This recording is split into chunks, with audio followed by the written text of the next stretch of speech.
Alright, everyone, welcome back to Unknown, Unsolved unseen. Triple U. Welcome back, guys. This is episode 6 of the podcast. You guys excited to be back? Or actually, no, I should more say, Sage, are you excited to be back? I'm excited to be back.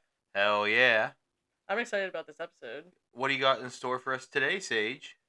I have something a little bit different than what we've done so far. Although it does fall into the true crime aspect of things, but today we're going to be exploring something that is going to take a little bit of mental gymnastics to understand clearly. Am I athletic enough for mental gymnastics? I think so. I don't think this dad bod in progress is good at gymnastics. Luckily for you, this one is a mental one and not physical.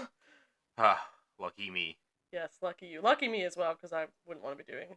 So before we get into the episode, you want to talk about a few things real quick that are coming up and that have happened recently? Sure, go ahead. So first, this doesn't matter to anybody technically because today is October 26th, and there is a Cryptid Halloween Festival, Cryptid Halloween 3, happening in Ranson, West Virginia. So yeah, nobody's going to be able to go to that because it's already happening right now, unless you are a time traveler. And if you are, come onto the podcast so we can interview you. Yeah, that would be awesome. And the other one we wanted to mention is if you really like cryptid festivals, November 22nd to the November 23rd to the 24th, in Lexington, Kentucky, at the Clarion Hotel and Conference Center, is CryptidCon. So it's a whole entire convention for Bigfoot, monsters, all that type of crazy stuff. They got some big names going to be there. You got George Tsoukalos, the aliens guy from Ancient Aliens, people from Finding Bigfoot, Cryptid Crate, Cryptid HQ, the Snallygaster Museum, the Hodag Store, the Cryptids as a Corn podcast, and so many more. That sounds awesome. Sage and I are not going to be able to make it this year. We are celebrating Thanksgiving early that weekend, and also we did not plan for this in advance, seeing that we just learned about it. Maybe next year we might go to it, and next year's date is actually already determined. So next year is going to be September 6th to the 7th. Okay, that's weird that it's like 2 months earlier next year. Yeah, I don't know why. But they don't have a place. They didn't say when. It's where it's happening, but we know when, so we might try and make it. So those are some upcoming and currently happening cryptid festivals. Sage, what do you think about trying to go to CryptidCon? I think that would be super fun. It sounds like there's a lot of people that are right up our alley going. Yeah. You can see the aliens guy. And then the last thing I wanted to bring up is Sage and I recently entered in a giveaway held by Cryptid Zoos or Cryptid Zooies. I don't know, Sage. How would you pronounce that? Cryptozooies. Cryptozooies? Okay. Cryptozooies is, I think, is how you pronounce it. They make little enamel pins of cryptids and in a partnership with the Flatwoods Monster Museum. They did a giveaway for a Flatwood Monster enamel pin. And yours truly was one of the 2 winners. So we got a free little Flatwoods Monster pin. It's so cute. I like it. I like the little guy. He's literally adorable. And they do the wrapping paper they had in the package was a bunch of cryptids on it. Came with a sticker, their business card. It was a nice little package. Yeah, so definitely go check them out. Yeah, I freaking love this little dude. But this is not sponsored at all. But I'd highly recommend if you're interested in pins by any chance, you go check out their store. They are tagged in our post where we mentioned winning the giveaway. But this guy, he's so cute that they have so many cryptids like the Hodag, Sasquatch, the Hopkinsville Goblins, the Mokele Membe, and even one we've covered, Champ. Yeah, so that's Cryptozooies. It's CryptoZooees.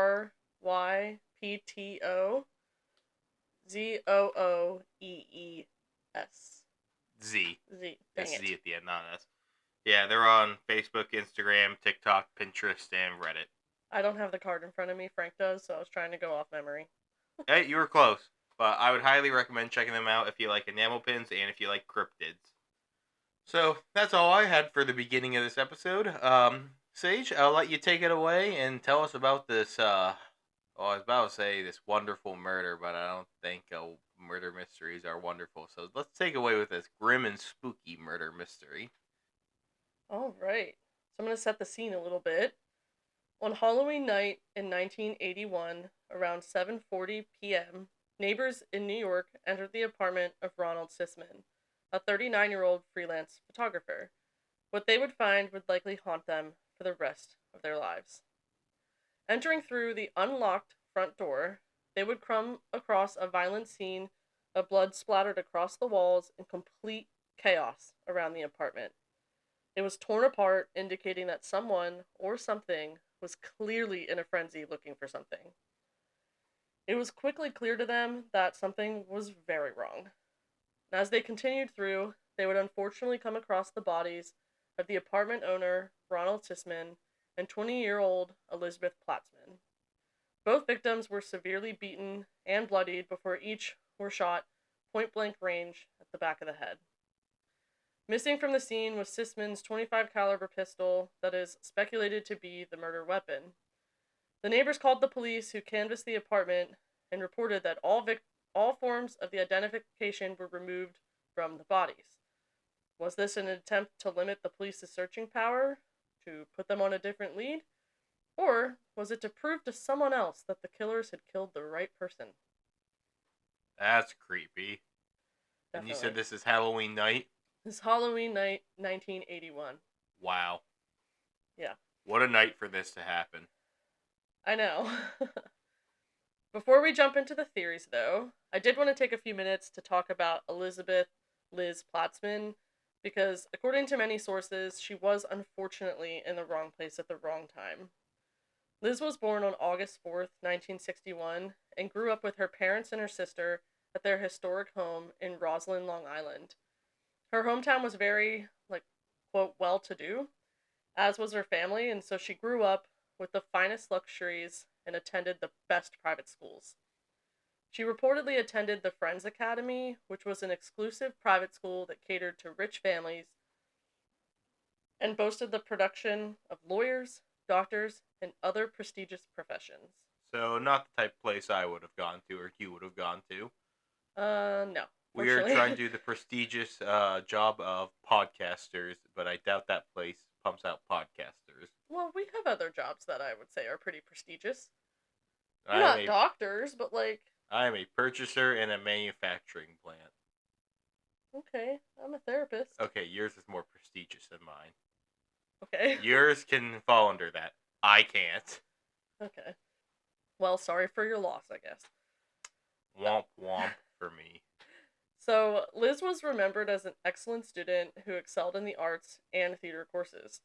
Despite her privileged upbringing, though, Liz was described as, quote, sensitive and kind by her teachers and classmates, and gentle and sweet by her neighbors, and often provided tours to visitors of her family's wood framed historic home on downtown Main Street.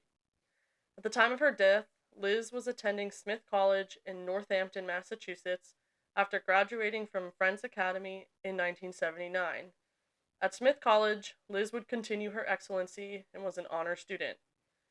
It was shocking to detectives that she was found alongside Ronald Sisman in this brutal murder.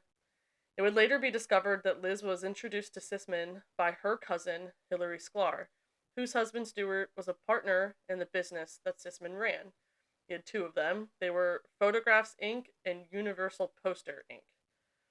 The couple had reportedly only known each other for just a few weeks at this point, and Liz had only visited Sisman a few times in the weeks that they were acquainted, thus leading to detectives, like I said earlier, to truly believe that she was just in the wrong place at the wrong time. Okay, so I just want to quick here make sure because there are a lot of names thrown out there. So Liz and Sisman are the two that have been murdered, right? Yes. Okay. And they had just started seeing each other. Yes. Okay. How are my gymnastics so far? How much are you going to give me out of 10? I would say you're doing a solid 8. Woo! Is that Olympic gold? I don't know. I don't know. I did want to point out. Remember, he's 39 and she's 20. Okay, that is a bit of an age gap. Why did cousin Hillary think this was okay? That dude could be her dad. Yeah. I mean, like, good for you if you're into that, but like, I don't know. I don't know. I have no comment on that. I don't know. It freaks me out. Unfortunately, this wrong place, wrong time cannot be said the same for Ronald Sisman, who authorities believed was the target of this rampage, brutal beating, and ultimate shooting. Throughout the investigation, there would be some pretty interesting details found by detectives about the extracurricular activities that Sisman was partaking in. So like clubs after school, right? You know, like going to your Model UN, your student government. Yeah, just like the cult club. Oh, nice. I Yeah. was never in a cult club in college or high school. They never offered it. That was so wrong of them. Yeah, I mean, I Unless don't you know. count a fraternity as a cult. I would, but that's just me. So I was part of the cult club. Hell yeah. Freak. Okay, Oh, freak. No, it's pronounced Greek. that's what I said. Oh, I said freak. No, I said Greek. Okay, anyway. So to begin this list of extracurricular activities, we are gonna kind of discuss a different person Ho, ho, to begin. ho, more people to the mix. So this guy's name is Roy Radin, and RR. yes, and he was one of the biggest show produce business promoters in the United States during the 1970s and early 1980s. He was born in 1949 to a Broadway show promoter and showgirl, so it's no surprise that he ended up in the business that he did. After dropping out of high school to pursue show business, he became a self-made millionaire by the time that he hit his early 20s. What? I know Why it's can't that be us? I don't know, it's annoying though. But eventually this was not enough for him, as it never is, and he decided to pursue bigger show business and traveled to Hollywood in May of 1983. He was in New York to begin. Here, he met with Robert Evans, who was the studio executive behind the infamous show The Godfather. Apparently, Robert Evans was also set to produce the Cotton Club film in 1984, and Radin wanted to use his millions to finance it and get himself into the producing business. While attending this meeting, fellow producer and girlfriend of Robert Evans, Elaine Jacobs, aka Karen Greenberger, was also present. I have no idea how you go from Karen Greenberger to Elaine Jacobs, but I mean, you do you. Wait, what? Her name, it's the girlfriend of the producer. Oh, okay. Her stage name is Elaine Jacobs, but her real name is Karen Greenberger. Burger that's green. Ha ha ha. So, unfortunately, though, it would only be days later when Roy Radin would go missing, and his body would eventually turn up dead. Wait, when was this that he was turned up dead? 1983. So 2 years after The murder of the Ronald murder. Sisman Okay. and Elizabeth, yes. Also, So, according to the New York Times, Radin and Karen Greenberger were set to attend a dinner with friends this evening, and he would last be seen getting into a limo with her around 7 p.m. on May 12th, 1983, and then he would never be seen alive again. okay, so how does his disappearance have a connection with the murder we talked about initially? I'm gonna get into that later. Okay. So that's why I'm saying mental gymnastics is necessary here, because it's gonna hop timelines. Oh my goodness gracious. But it's important that you know who these people are before I get into how they're all connected. My name is Frank, not Simone Biles. I'm not a gymnastics person here. Well, you can do it. I'm gonna review it in a shorter timeline at the very end. Perfect. Okay. So Radin was reported missing by Karen Greenberger, and she was questioned by the police, obviously, due to her connection to him, and she was last seen with him. But despite her shifting and changing stories, she still wasn't considered a suspect at the time of his disappearance. When first questioned, she initially reported that Roy Radin had gotten into an argument with her in the limo, and reportedly kicked her out by having the limo driver stop along the side of the road. She then changed her story to say that Roy had actually ordered the limo driver to stop and let him out to walk alone and to take Karen home.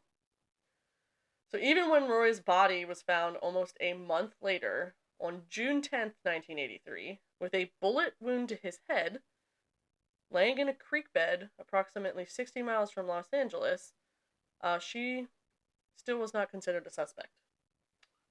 Well, at least we can say foul play was definitely involved, though. Yeah. Does his injury sound familiar? So he was shot to the head. Yep. Okay, I feel like a lot of people are killed being shot to the head, though. Yeah. So keep that in mind, though, because that's important. It would not be until 1988 when the truth of what happened to Roy Radin would be revealed, but we're going to get to that at the end. So now back to Ronald Sisman, the original victim from the crime that the episode started out with. So we're back to our original two victims found in the apartment. After Ronald's death, neighbors would come forward to the newspapers and the police, stating that they believed Sisman was in the cocaine-selling business and had a steady and seedy clientele that may be involved with these murders.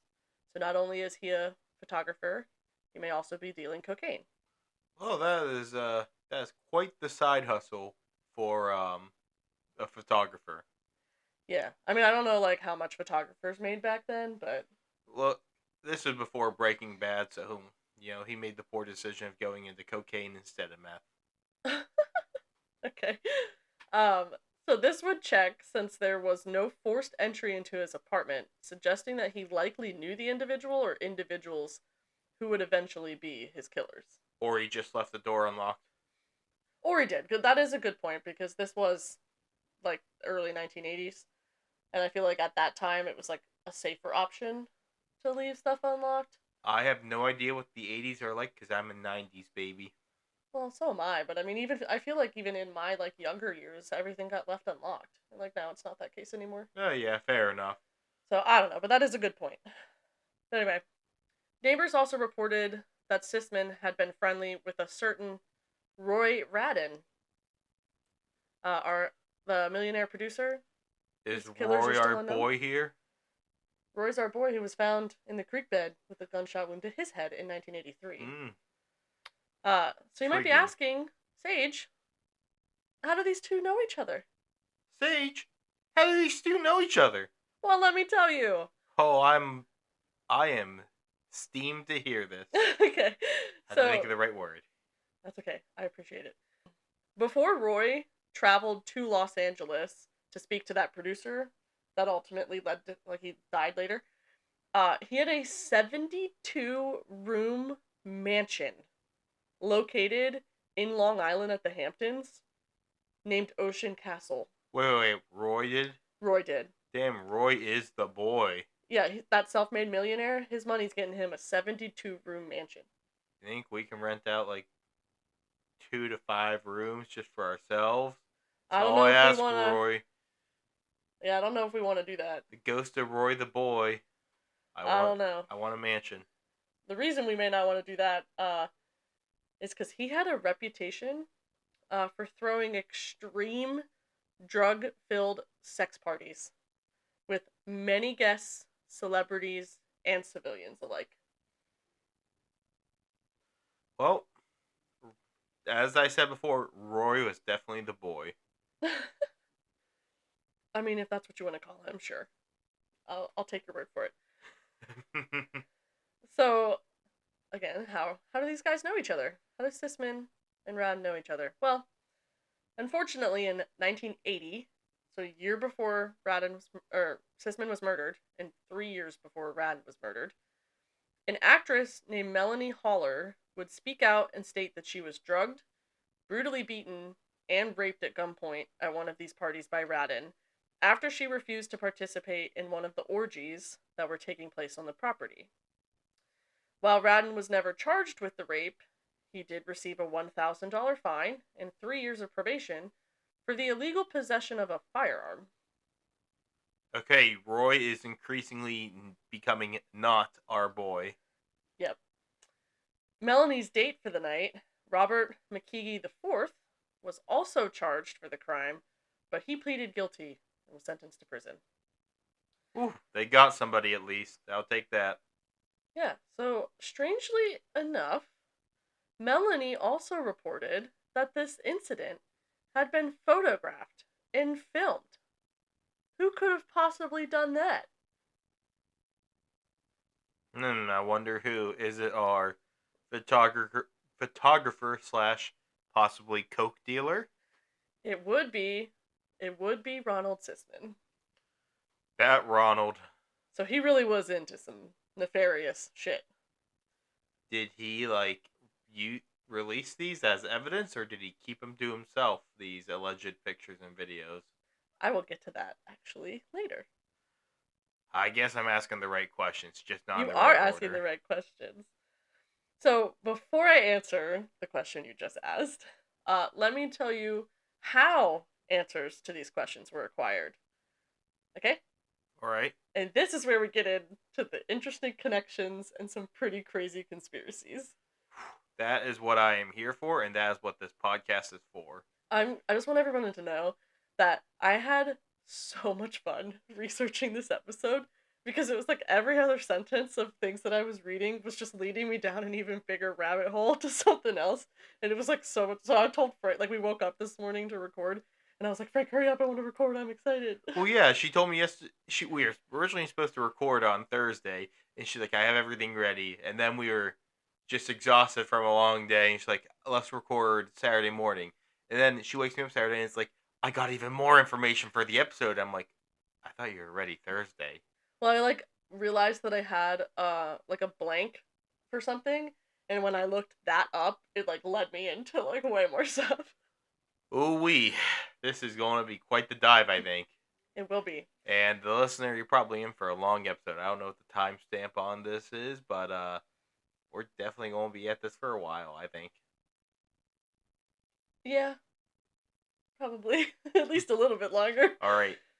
Okay, so in recent years, Netflix released a documentary titled Son of Sam: Descent into Darkness on the infamous serial killer David Berkowitz, aka the Son of Sam, who was a serial killer that terrorized the streets of New York City between July 1976 and July 1977.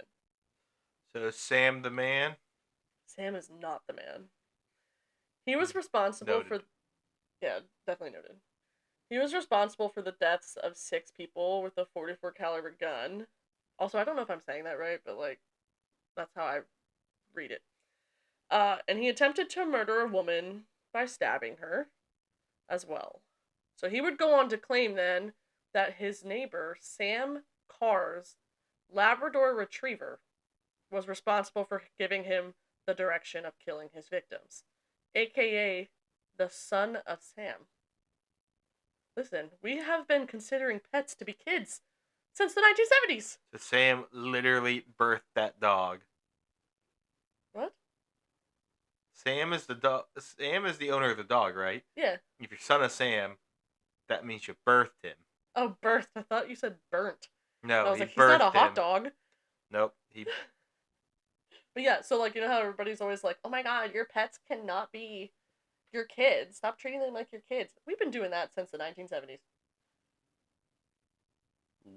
You know what? I did not know that there was that connection. So, wow.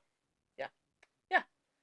Anyway, the Netflix film explores the possibility of there being multiple accomplices to Berkowitz, as well as the research of investigative journalist Maury Terry on Berkowitz's connection to a countrywide satanic cult, obviously. It's like an actual satanic cult, or are we talking satanic panic, non-existent cult? Well, that's going to be up to you to decide once I give you all the evidence. All right. All right? So, in this docu-series, they interview Michael Zuckerman, who used to be a reporter for the Gannett newspapers, and he shared that he received a letter from an inmate at, I'm going to butcher this, but Shawangunk? I don't see the spelling, so I'm just going to go with what you said. Okay. Correctional facility named Vinny. In this letter, Vinny... Hey, my boy Vinny. In this letter, Vinny writes that he served time and was a cellmate of David Berkowitz and had insider knowledge into the last victim of Berkowitz, which is Stacy Moskowitz. Remember that. Okay. He reported that this was not a random act of violence, like the other murders are suspected to be, like David Berkowitz's other murders, where he just went and shot people. But rather, this was a target hit orchestrated as a snuff film. Oh. And who would have operated that camera? None other than our Ronald Sisman. Oh my goodness, the connection. Yeah. It's like a Marvel movie when there's crossovers. Yeah. Gets even crazier. So, Vinny also connected Sisman to a mysterious figure known as RR to Berkowitz. Yo, so when I called him RR earlier, I was ahead of the game. I was ahead of the curve. You were way ahead. I didn't want to say anything, but I was like, oh my gosh. Oh my goodness. It's like when they name drop a different Marvel character in a Marvel movie. I know. So, Vinny claimed that RR was a wealthy man with a penchant for filming strange videos. Okay, it's adding up. I see the pieces of the puzzle are coming together. Yes. Vinny would then go on to claim that this mysterious RR had a significant role in the satanic cult that Berkowitz was supposedly subscribed to. While the journalist Zuckerman, who received the letter, was unsure what payoff would come of this, that other journalist I mentioned, Maury Terry from the docuseries, he went ham. He full on decided he was going to explore how this Roy Radin guy was the alleged cult leader or involved in this cult. So. Did you watch the Netflix documentary? I did watch the Netflix documentary. When did you watch it? A while ago. I didn't watch it for this. Okay. But I have watched it. I just don't know when you've watched it because I had not seen you watch a documentary recently. It was when I was home more. Okay. So, Maury Terry dove head first, okay, into this idea that Berkowitz did not act alone. So it's this Berkowitz is the only one that's ever been charged for the killings in New York City in the 70s, that year. But this guy and some others believe he didn't act alone. I'll get to why later, but he firmly believed that David Berkowitz did not shoot all of the victims, especially if you take time to look at witness sketches and the information. Because only a few of the sketches look familiar to Berkowitz, and the timings are weird. Okay. So who could the other killers be? Any idea? Could it be Mr. RR or Mr. Is it Sisman? Yeah. Sisman? Could it be him? No. Good guess, though. Could be our boy Vinny? No. But how about the actual sons of Sam? The dog? No. You know, the neighbor, Sam Carr. Wait. The dog's owner. So it would be... So Sam himself. Sam's kids. Wait. The sons of Sam. So Sam actually had kids? Yes. How old were they? They were adults. Oh, okay. Man, I really went to the dog first. Yeah. It could be the dog. Who knows? There's a dog out there shooting people. You know, they said they used to say a dog can't play basketball, and then Airbud did. They say a dog can't commit murder, but maybe the son of Sam did. Oh, don't put that kind of stuff on the lab. He's so cute. But hey, if Airbud couldn't play basketball. So how about the actual sons of Sam? Sam Carr, the neighbor who owned the dog that Berkowitz said was the one telling him who to kill. So Berkowitz would report to Terry, that's that investigative journalist, in 1997, in an interview, that he became involved with a Sons of Sam cult. The sons plural. Yes. So either there's multiple sons of Sam, or there's multiple suns in the sky. No, sons, as in child. I'm trying to be jokester here. That was lame. Yeah, that was lame. So Berkowitz claimed that this cult committed heinous acts like child pornography and human and animal sacrifices. He's quoted as saying, they were working with Satan to try to bring a lot of chaos. Okay. That's quite the statement. It is. So, throughout his interviews, Berkowitz would go on to name some of his accomplices, to include John Wheaties, who's actually John Carr, the actual son of the neighbor Sam Carr. John Carr lived behind Berkowitz, obviously, and he and his brother Michael, so Michael Carr, were both implicated by Berkowitz as, quote, interesting people who were a part of the satanic cult Berkowitz subscribed to. Further, Berkowitz would go on to claim that he was the gunman at only 2 of the 8 shootings that are attributed to the, quote, serial killer son of Sam, and that he had only killed 3 of the 6 victims, but all in the Bronx. Which, like, you would have to know a lot more about the Sons of Sam case to, like, understand the timelines, but I'm going to give you, like, brief stuff. Man, it sounds like this episode could be like a 3-parter if we really wanted to. Oh, I could break this down so much more. But the witness sketch from the first Bronx shooting does look a lot like Berkowitz. But the sketches from the other shootings, where Berkowitz is claiming other people pulled the trigger, aka John and Michael Carr, the Sons of Sam, look like someone else. Does it look like either the sons? That is what it's reported, but I didn't see any confirmation that it looked a lot like them. But that is what Berkowitz is reporting and what is suspected. All right, so we got maybe a lead here. Yeah, and that would shut down very quickly. Because both brothers would end up mysteriously dying not long after Berkowitz pled guilty. Oh. So John was found shot in the head. Familiar? Yeah. In North Dakota in 1978, though it was ruled as a suicide. But I don't know. That's suspicious to me. When was Son of Sam arrested? He was arrested in 1978. Okay, well, so... And John died in 1978. So shortly after Berkowitz, right? Yeah. So shortly after he was arrested, John was found dead. Possible suicide, possibly suicided. Yeah. Have you not heard... What? Homicide? Have you not heard the word suicided before? No. It's where your death is faked to look like a suicide. Oh. People use the term suicided. We're going to hear that more in this podcast on different things. I guess I should get well acquainted with that then. Man, you are not the depth of the internet like me. Nope. You're going to learn to be. Yay. And then Michael was killed in a traffic accident on Manhattan's West Side Highway. Coincidence? I think not. Any details on the traffic accident? No. All right. So this is pure speculation. Okay. Now, is it possible that the deaths of these brothers conveniently support Berkowitz's reports of satanic cult activity? Potentially. He might have been also trying to find the easy out. Yeah. Berkowitz would not end up identifying any other accomplices, stating that if they were alive and he spoke about them, he or his family could end up seriously injured or dead. So he can speak about John and Michael because they're both already dead. Ah.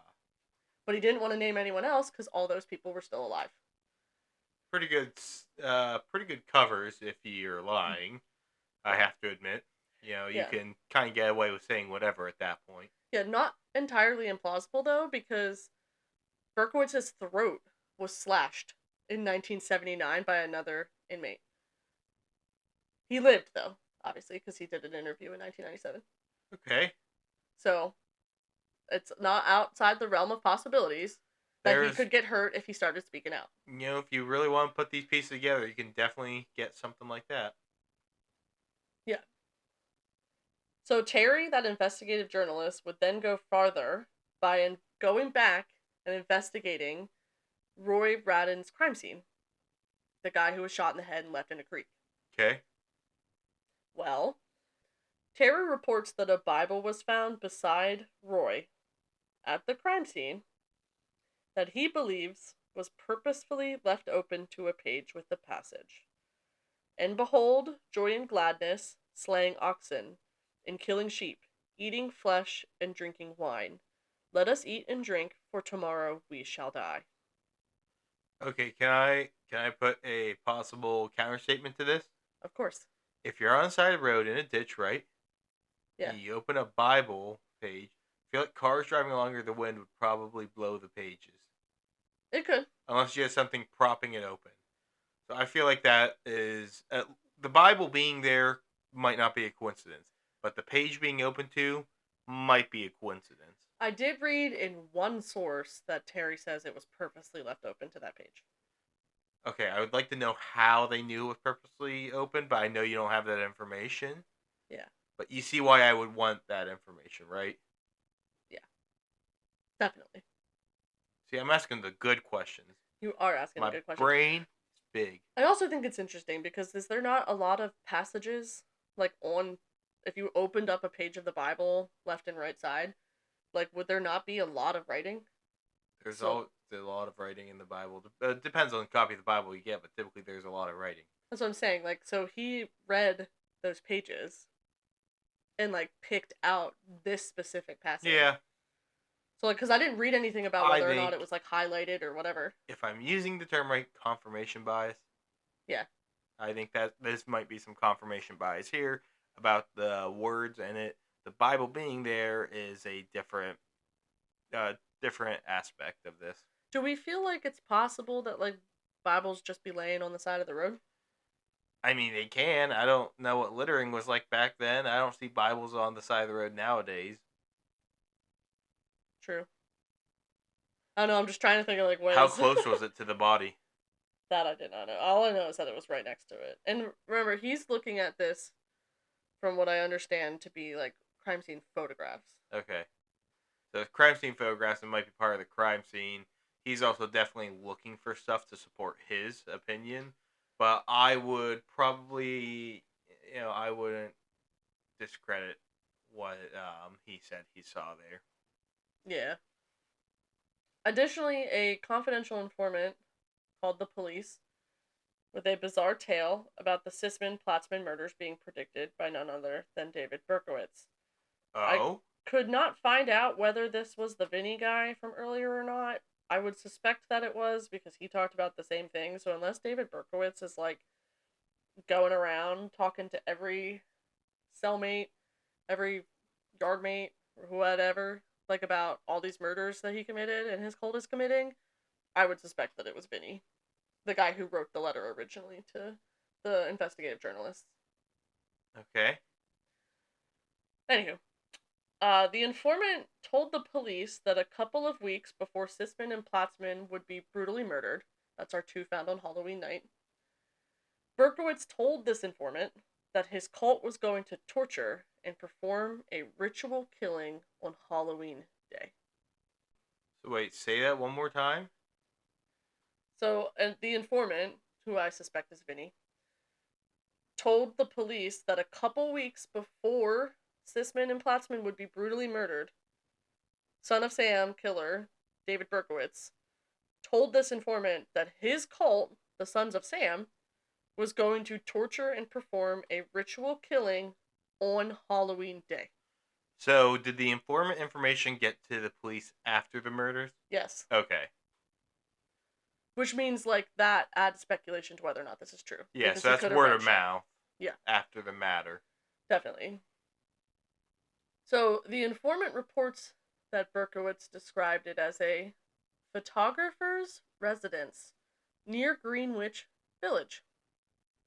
Okay. That would be pretty dang close to where Sisman's apartment was. So was this murder when Sisman and what was it Lisa? Elise? Elise? Liz. Oh, Liz? Sorry, I'm reading a book right now where her character is Elise, so I keep getting that messed up. So was their murder like big news?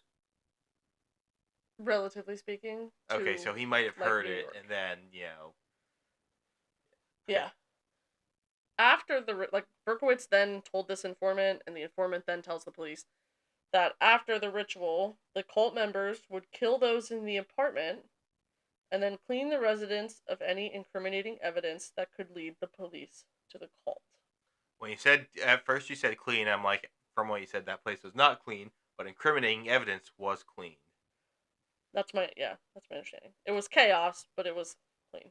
They were also found, from what I understand, lying next to each other. They had also been brutally beaten, and then they were shot. So, not entirely outside the realm of possibilities. Yeah. The informant would go on to claim that Berkowitz stated that Sisman, our photographer, had a snuff film of one of the Son of Sam's killings. As I mentioned earlier, that of Stacy Moskowitz. Okay. And that if that film was released, it would expose the cult and make people rethink whether Berkowitz had acted alone or not. And he did not want others to be involved in his crime. Like, he didn't want it to be, told to the world that others were involved in his shootings. Because he wanted to keep his cult alive. And he felt that if he had told everybody who was working with him, then his cult would die because they were all members of the same cult. So wait, who's the head of the cult? It's really confusing because some people say it's Roy Radden, our producer dude. Some people say it's Berkowitz. Berkowitz sometimes acts like it is, but then also sometimes doesn't. So that's what, like, as cool as this whole thing is, you do have to kind of take some creative liberties in understanding how everything is connected. This is quite a bit. This is a bit. It just gets more. So, Sisman had apparently been hired to film this snuff film by the cult. And Berkowitz would go on to say that the cult believed that Sisman, this answers your question from earlier, owed someone money for drugs, cocaine, likely. And the cult was worried that he would use the video as leverage to get a deal and then not pay the money that he owed. Okay. So that, you know, answers your question from earlier. Where you asked, like, why Sisman was killed. Okay. That's Berkowitz's reasoning.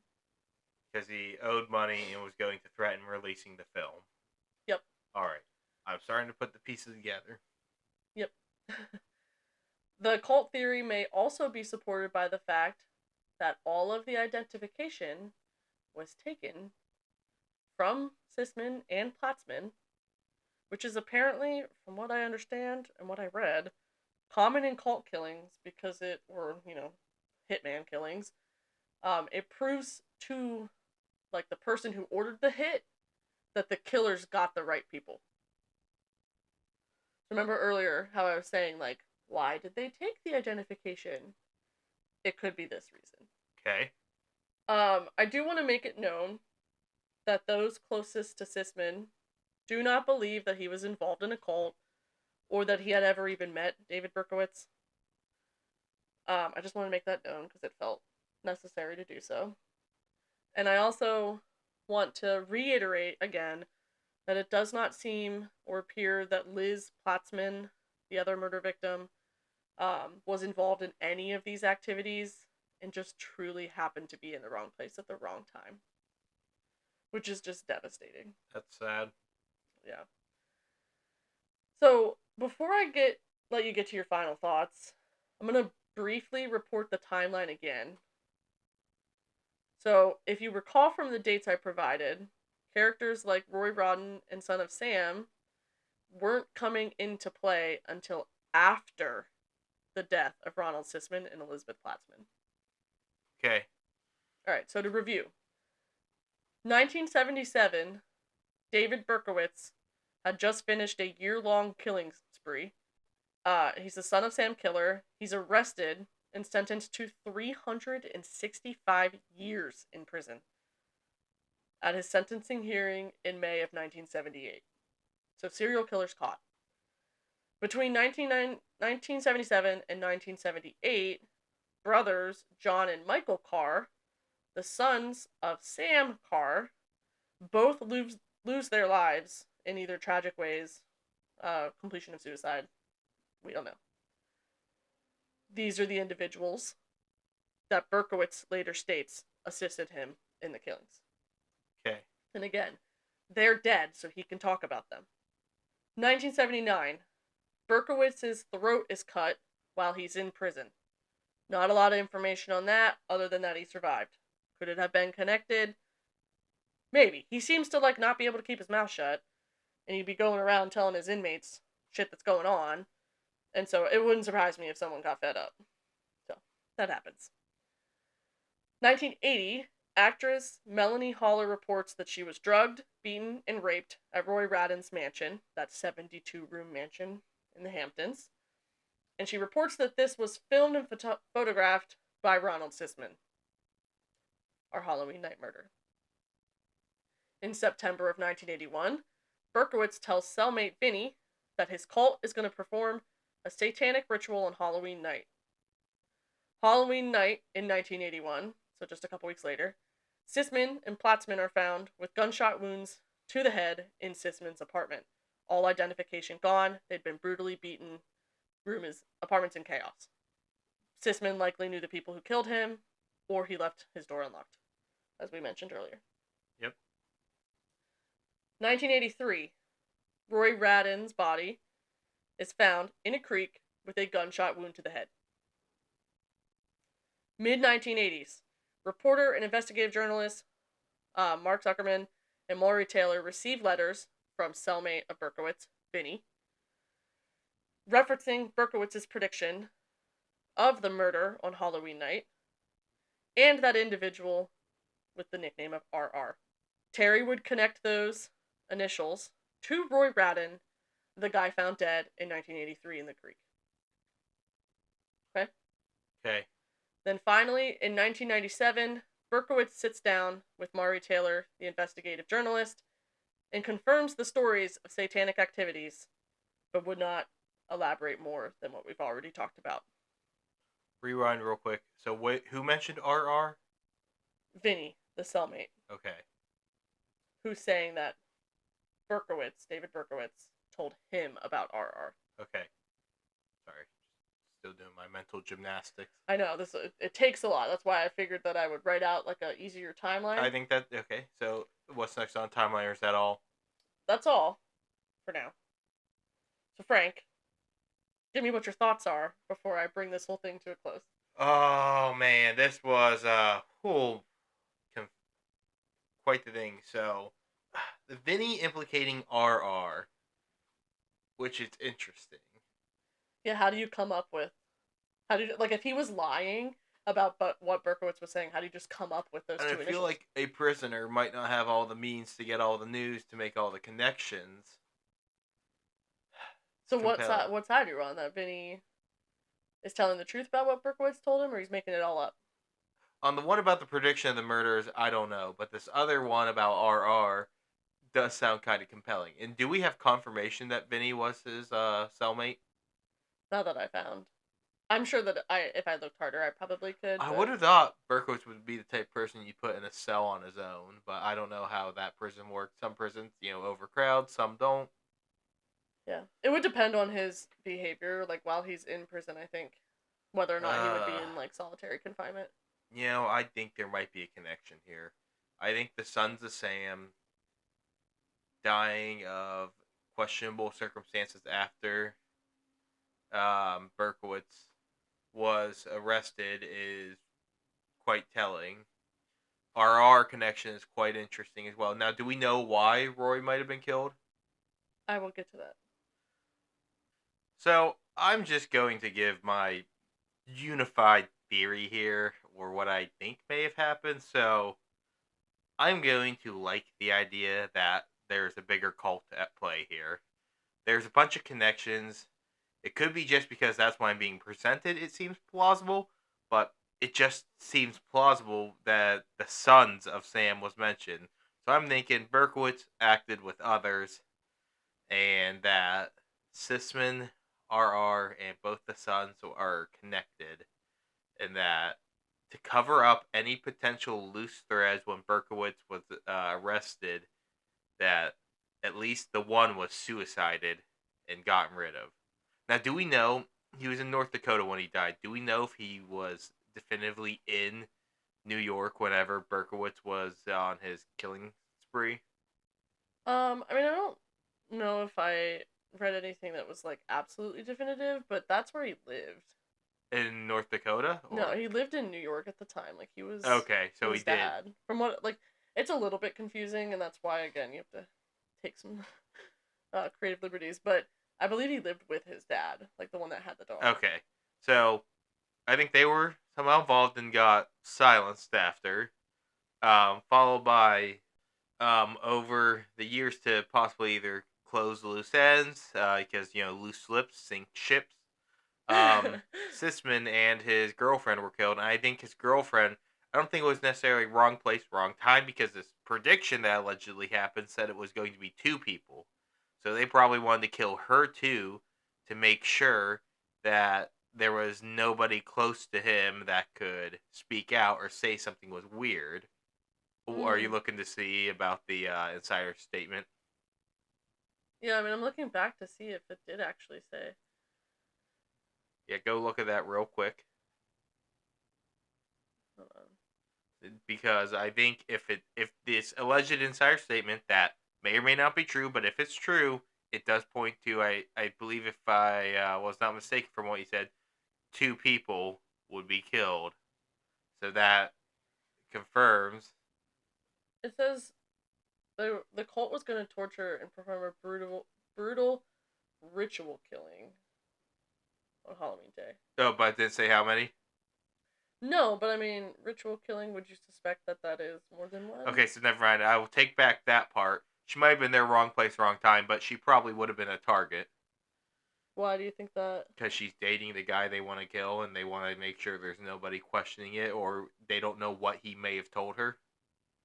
Mm, Because how would they know what he could have told her if he truly is involved in this, if this is true? that's true. I don't. I didn't really think that about that. I think I was a little more clouded like by the like I don't even know. Official story? No, it was No. like her parents like wanting to protect like her reputation for her parents, but Yeah, but just because it just seemed that way. But like you said too, like earlier with um the journalist is like confirmation bias. That could probably be part of yeah, and that's one of the my tough problem things. too. Right now, I'm being presented a lot of stuff that point towards this, but I could be wrong in all of this. I just want to say, so I'll continue with it. And then a few years later, Roy, for some reason, ended up dead. Now, a shot to the head, I don't think is enough to connect people because I bet the mob probably at the time killed people by shooting in the head. Other Yeah. serial killers probably shot people in the head. I don't think that's a good enough connection there, but I do think there's some other stuff that can connect that maybe all these people are connected together. That's what I'm going to put as my grand unified theory. It could be wrong, it could be right. I'm 50-50 on it. It's very well laid out. You laid it out very well for me to put these pieces together, but it could also just all be coincidences, but it's mostly the Vinny, if he truly was Berkowitz's cellmate, mentioning RR. That is where my that's the crux of my theory. That's where it all stays. Like that's where it all melts together is because of that fact. Now, if that fact could be disproven, my whole entire argument would fall apart. Yeah. I think too that there's almost like two different pieces to this. Like the starting piece is whether or not David Berkowitz acted alone. Yeah, There's a lot of evidence to suggest that he did not. There's also evidence to suggest that he did. He initially said he did, then he's saying 20 years later in an interview that he did not. But there's this whole cult system across the United States, like that Sons of Sam, which like conveniently I guess these guys must have been very high up like in this cult if that's the case, was the actual two sons of Sam, the neighbor. do you think Sam himself was involved? It would not surprise me. I didn't Maybe think of he's that. just like the leader of all of this and he's just like orchestrating everything. So that's why it's called the Sons of Sam, because Sam's the big guy, the And he's head getting honcho. all his people to be doing all his True. work. Who knows? Yeah, I don't know. And then then the other part of it is how Sisman is connected to Radin, how that ends up in Sisman's murder. Right? Like, those are the two different parts. Yeah. It all gets connected, like you said, by that confidential informant that was in. Well, is that considered confidential? Or just the informant, the Just cellmate the informant? informant, because of course the name has kind of been revealed. Also, I just looked up. David Berkowitz is still alive. Yep. 71 years old. If you watch the documentary, if I recall the correct documentary I'm thinking of, there's also a lot of talk about mental health in this, which I didn't bring a lot of that into this because it doesn't it it takes away from the theory that there's cultish activity going on here. But there was a lot of thought that he had what used to be called multiple personality disorder, but is now DID, like dissociative identity disorder, and that like all these accomplices or whatever like were things he made up, like that kind of stuff. Like that was explored a little bit from my understanding. He did try, I think, to use an insanity plea at one point. Didn't work, obviously. He's still in prison. I think I'm thinking of the right guy. Uh, and then he comes out 20 years later that actually I was working with other people. That's why there's different witness sketches that look different. One's got dark hair. He had dark hair. One had blonde hair. That was more like straw-y. His was curly. Like, so there's like all these different descriptions of people and stuff. And so, I don't know. Like, to me, that is like the most, like, I definitely believe that he did not act alone. Like, that's where I said, at least on that. The connection to Sisman and Roy, I don't, Roy Radin, I don't know. Like, even after reading all of that, I'm like, wow, this is really interesting. But I just think that that is taking some pretty, like, big leaps. But it's not entirely implausible. So, sorry, I'm looking at some things about this on my phone right now. What are you looking at? First off, David Berkowitz, the motive for his murders, misogyny, is what it lists online. Nice. Is that why? Uh, Let me see. Maury Taylor, how did he... Maury Terry. Maury Terry. I don't know why I said Taylor. Maury Terry, or well, Maurice Terry is what is his full name. I see he died, and he's considered the last victim of the Son of Sam because it consumed his life. Yeah. Was his death suspicious at all? Not that I believe, but I honestly didn't really look a whole lot into his death. I just did read reports that he passed away in 2015.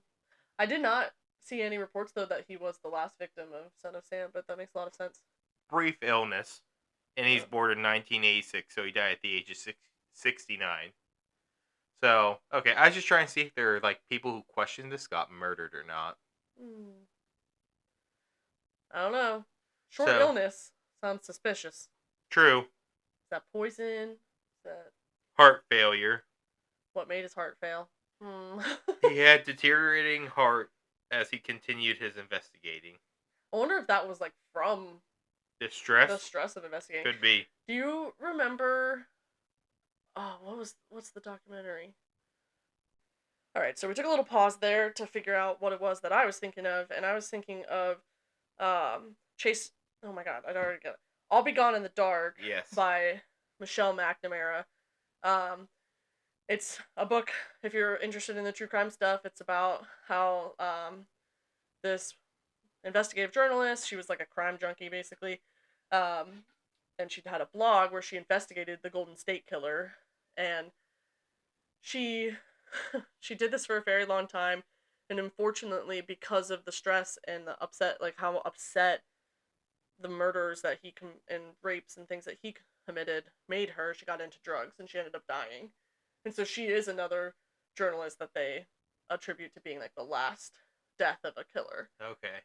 And so that is like similar in this situation, I think. Okay. So, wow, we actually just brought up a lot more than we just opened more can of worms. Yeah, that, I mean, and that, obviously we now know who that is. Had we started this podcast That could have been one. 5 years ago, we could have done a great couple episodes Oh no, on him, he known. but fortunately, in I believe 2020, they did catch him. Yep. Now back on the episode, like the main thing. So RR's death. Roy Ronald. Radin. Radin. Whatever. No, that's Ronald Sisman. Roy There's a Radin. lot of R's. I know. Roy, who is no longer our boy. Yeah, he's definitely not our boy. So, you want me to get Yeah. this finished up? You know, I want to know this because this is what I want to know, like why he may have died. All right. I forgot to put in my theory. The Bibles, though, I do think that the Bible being Bible is suspicious. The page, not suspicious. Yeah. So, unfortunately, these theories would later have a wrench thrown in them in 1998 or 1988. So this is almost a decade before Berkowitz started speaking out. Okay. 4 people were arrested and charged in relation to the death of Roy. In what year? 1988. He died in 83. So 5 years later. And, okay. So here's the story. Allegedly, Karen Greenberger, the lady I told you to remember her name. Greenberger. Yes. Was upset with the financial cut that she was getting from assisting Robert Evans in producing the Cotton Club film. So she arranged for Roy Radin to be kidnapped and murdered in order to get what she considered to be a fair cut, because she did not want Roy to be getting any of the money from that production. Because remember, he was going to finance it. Yeah. And so he obviously how that works is you want your money back. Yeah, sounds about right. But she wants him to get none of his money back. Yep. That's close to fraud there. Yeah, and so she orchestrated this whole plot to have him kidnapped, murdered. So they're seen getting into the limo together. He's driven 60 miles away. He's shot and thrown into a creek on the side of the road. Okay. She's implicated in the murder. And then I believe it was 2 bodyguards implicated in the murder, or like security guards, and then the driver of the limo. Did all of them were they found guilty? I do believe all of them are faced prison time. Yeah. Okay. I think they all pled guilty. I can't remember if they pled or if they were found guilty, but so sad face. Radin's death is likely not connected to any cult activities. But just because his death may not be linked to cult activities doesn't mean he doesn't absolve him of the other potential factors in this. Yeah. So this could mean that it's likely that Ronald Sisman's not connected to the cult either. But again, I don't know. I would encourage you though to go read Maury Terry's book, The Ultimate Evil. There's a couple different editions out. I believe the most recent edition was 2021. To get more information on his theories surrounding Sisman's connection to Berkowitz and the interviews that he did with Berkowitz himself.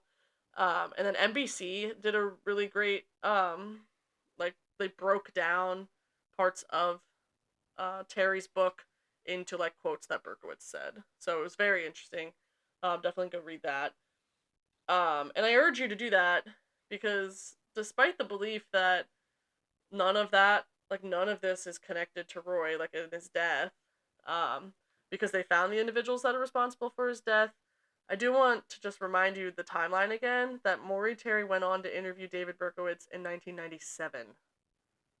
So this is after Roy's death, after it's solved. Yeah. Well, after everything else. Yeah, Berkowitz reports near perfect details of the crime. The location of Ronald Sisman and Elizabeth Platzman's death. Location, who was being killed, what his what the one victim's profession was, what the apartment looked like, how the murders were going to go down. That's suspicious to me. I don't know if that was all information that was presented in newspapers or in the media that Berkowitz could get his hands on, or if that was firsthand knowledge. I don't know. Suspicious to me though. Yeah, I agree. It's suspicious. Even the parents of Son of Sam's shooting victims, so the victim's parents, Berkowitz's victims' parents, and a victim himself would report believing that Berkowitz did not act alone and that they yearn for like real closure on this case. That's interesting. Now, especially when it's a victim who survived. Yeah, and again too, that's why there's two parts to this. There's the Technically, Roy Rad and Ronald Sisman, and there's Berkowitz and the Sons of Sam. technically, they might have closure if it was the two other sons and they're dead. Yeah. So Carl De Niro, a shooting victim, was quoted as saying, "There's no way that David Berkowitz did all the shootings. I personally think it was a cult. I don't know that for a fact though, but I am convinced that, and no one can unconvince me, that more than one person was involved." So I don't know. Take that as you will. He was a victim. I don't know how much or whether or not he could identify who shot him, if it happened to be one of the Carr brothers, if it was Berkowitz. But either way, he's saying, nah, fam, I think that it's a cult. Interesting. So what else is there on this, or is that wrap it up? I'm just about wrapped up. So ultimately, the murders of Ronald Sisman and Elizabeth Platzman are still considered today to be unsolved. Wow. And there's no leads, no suspects at this time, as far as I could tell. So that fits into the unsolved part of our unknown, unsolved, unseen name. Yeah. Yep. And then Title drop. this is just one giant conspiracy. This is crazy. I did not expect that it was going to go this deep for an unsolved murder to connect to so much other aspects. Yeah, I hope that everyone else found this really interesting. I found it super interesting to research. It was actually like something not that I didn't enjoy researching my other episodes so far, but for this one it was just like every other turn there's another rabbit hole to jump down, and it was just super fun to research it. So, Wow. but I thought this was really good and interesting. I didn't know any of this. The only parts I knew is that Son of Sam Berkowitz killed some people, and he said a dog talked to him. That's yep, like all I knew. yeah. So I'm gonna leave you with Berkowitz's parting words from one of his interviews with Terry Maury. That the investigative journalist that ultimately put the theory together that he was not acting alone. He says, "It was a time of foolishness for me, a time of spiritual darkness, and a time of a lot of confusion." Which I feel like just really sums up this whole episode. Yeah, I think it does too. Foolishness, spiritual darkness, confusion. Yep. So that is what I have for you guys on a cultish Halloween, I think is what we'll call it. All right. I think that's a good name, a So cultish Halloween. yeah, it's kind of a mix of So, conspiracy, Halloween, because we're in Halloween spooky week this week. man, Like, yeah, I know it's spooky time. yeah, this It's episode's coming out on the 28th, so just a couple days before my probably my favorite holiday. So I'm still going with Christmas as my favorite holiday, but Halloween's close up there. I yeah. don't know what I'm going to write for a description of this episode. I'm the one who writes those every time. Like when I mentioned, did that gar really lick that bread on episode 3 and stuff like that? Oh my I gosh. like my creativity on those, but I'm really going to have to weave something creative here. Yeah, so I guess you guys will already know what Frank wrote.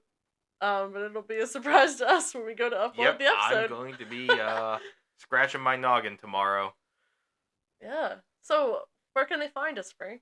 Well, if you guys want to find us, you can find us on Instagram and X. That's currently the only places. We might look into doing a Facebook or a TikTok later, but on Instagram, we're Unknown, Unsolved, Unseen Pod.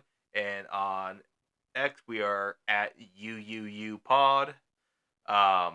I don't use the X as much because it's kind of a cesspool over there now. And I use the Instagram a lot more. We're getting more growth over there than what we do on X. Um, and for finding us on podcasts, you can find us on Spotify, Apple, iHeartRadio, Amazon Music, and a bunch of other places I forget the names of. But we're on just about everywhere you can find a podcast. And if you like us, give us a like, follow, subscribe, rate, review, whatever it is on whatever platform you're on. Even if you do it on more than one platform, that's even better. But every little thing helps. Every listen helps. Every little bit of support you guys gives us goes a long way, and we really appreciate all of it. Thank you for coming back, and we'll hope to see you guys next week as we go into some other creepy stuff. Not Halloween creepy, but still, this next one is going to be an interesting one. Yeah, and check out Crypto CryptidCon. no Oh, Cryptozooies yeah, for some really really adorable pins. not sponsored. Yeah, But not if sponsored. we get big enough, consider sponsoring us, please. And also check out Puppysaurus, who did our logo. Their artwork is super wonderful, so we Yep. always encourage you to go If you're looking to check them commission out. some for yourself, or say you run a Discord and want some Discord emojis, they do that as well. Their links are in the description as always. Yeah, and I think so. I think that about wraps it up, Frank. All right, I thought that was a really interesting one. Thanks. So, you want me to sign us out here? Yeah, go for it. And remember, To look for the unknown the unsolved. and the unseen. Happy haunting, everyone. Happy Halloween!